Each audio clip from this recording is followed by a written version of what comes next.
Hello, Seymour Heights. I'm with Adam Linsenbigler today. We are at Seymour Volunteer Fire Department, station number 1. And we're here just to kind of get better acquainted with Adam and learn a little bit more about his life and I think what you'll find out, his connection to Seymour. So Adam, tell us a little bit about your connection to just the Seymour area and the Volunteer Fire Department. I grew up just across the mountain at Johnson Bible College. I went to Gap Creek Elementary School, and so I'm a native to the area. My dad has been in emergency services in the fire department my whole life, so I was around that kind of growing up. And then, of course, I grew up going to Seymour Heights right here for church, and as I got older, had the opportunity to check out the fire department from my own perspective, right? Kind of joining and helping people in need. Okay.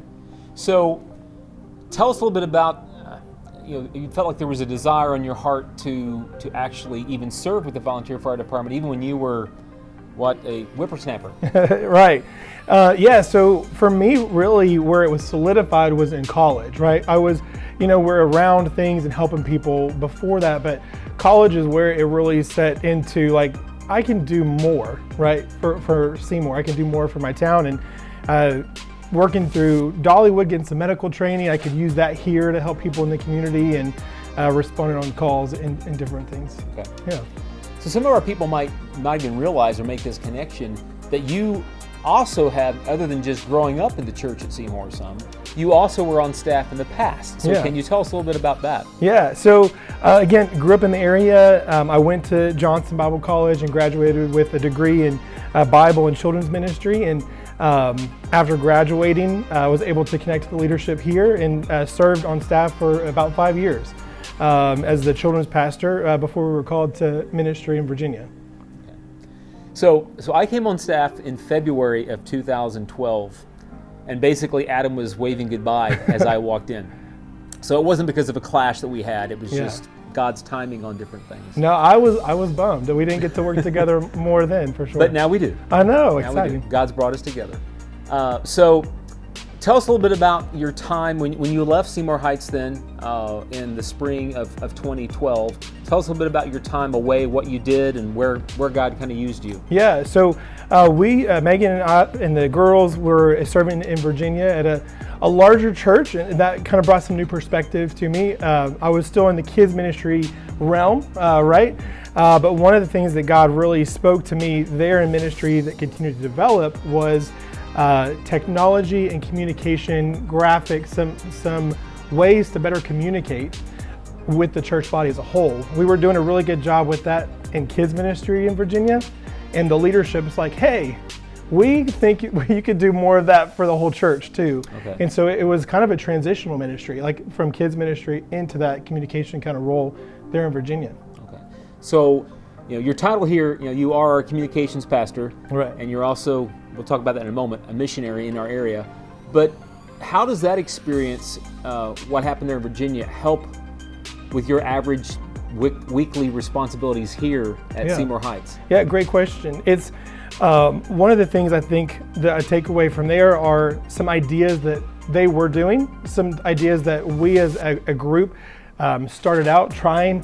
How does this work? How does this work? How can we best get our message to our membership? Especially the church there was just like ours, right? We have a broad range of members, and so they're going to receive information different ways. So how can we do that? So that experience helped kind of give me those ideas, those questions to ask our team and our ministries. How can we better get that message out? And no doubt we have a growing understanding and a growing strategy of how to reach out to our virtual audience, right? Because they matter, right? They're important. So, kind of switching gears, a big part of your responsibility is also being chaplain here to the Volunteer Fire Department, right. To this community. Can you give us a little picture of what maybe a typical day would be like for you? Yeah. So. Typical is the funny word, right? Because anything could happen. And so it could be a 3 o'clock in the morning call to go and help a family that's in the midst of tragedy. It could be that I'm sitting in the office doing some communication stuff, and the tones drop, and we have a cardiac arrest, and there's a family member that's in need for medical call, but also for that care that comes with it. And that's where the chaplain part really comes into play. I've got the training. I can go and do the medical call stuff. I can perform CPR and help bandage. But I also then have the opportunity to have that extra stretch and be that bridge to how can we care for you now, the family members that have just lost this person or just confused, right, with what's going on. How can I be an advocate for you? And if it's that moment where I can offer a prayer, right? And that's with the chaplain role, it's unique because not everybody has that relationship with Jesus. And some people might be a little off-put by that. And so there's a little dance, right? I've got to figure out like what can I offer and lean into the Holy Spirit for sure. But living in the South, living in Seymour, more often than not, people are going to be open for that arm around the shoulder and just a prayer, bringing that in front of God. Well, the other aspect of that, and we've talked about this in the past, is your role to just minister to the actual fire department. Can you tell us a little bit about that? Yeah, so we cover 120 square miles. We have 6 fire stations and about 65 active firefighters. With that is their families and kids, and that's a big group of people. It's a big group of people that... It's a little church. It is, and they have struggles. They have struggles in marriage. They've got struggles with parenting. You have struggles with each other. And so having a kind of a safe place to come and just somebody to talk to, right? One of the things in the fire department is they might not want to go and talk to the chief about it because he's like an authority, right? But now the pastor of the fire department, right? So they can come in and we can talk about things, and it's not going to affect their promotion or something, right? Yeah. And so just to create that space, and whether it's like go out to a meal with somebody and we talk about it, or one of the biggest things is you guys provided me an office that I can invite them to come to. So now we're not meeting in the fire hall where other people are going around or tones are going off. We can have a dedicated time to really just listen to them and their needs, and not just the firemen, but also their families. Sure.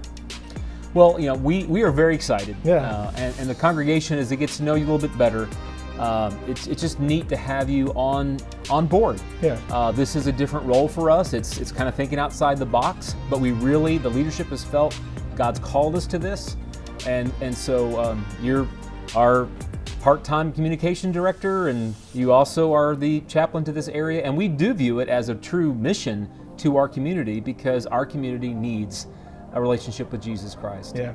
So thanks for your time today. Yeah. And we are excited. Hope that you've had a little bit better picture now of what this role is with Adam, and now you get to see him. And we look forward to spending more time together. You get something going on? Yeah. there? Hold on a second. Hey, do you mind helping me with this one? I think you could help me with this one. It's one of those lift Another assists. lift assist? Yeah. Okay. Let's do it. Here we go.